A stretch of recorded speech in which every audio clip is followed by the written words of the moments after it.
রাসূলুল্লাহ, তুমি প্রশ্ন করার আগে তোমার একটা কথা বলি, আমারে কিছু জিজ্ঞেস করো না, আমি সব করেছি। এমন কোন পাপ নাই যে পাপ আমারে দিয়ে হয় নাই।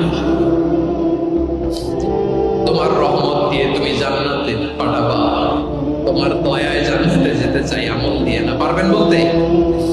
কিয়ামতের দিন আমরা বলবো, আল্লাহ আমার আমল দিয়ে জান্নাত চাই না, আমি তোমার দয়া দিয়ে জান্নাত চাই।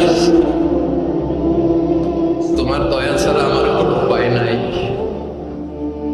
কারণ আল্লাহ যদি বিচার করে, বাঁচার কারো উপায় নাই। আল্লাহ যদি বলে ফেলেন তুই এটা করলি কেন, ওখানে গেলি কেন, কোরআনে 1000 বার নিষেধ করলাম তারপরেও এই পাপে জড়ালি কেন, এরকম প্রশ্ন ছুড়ে দিলে আমার উত্তর আছে?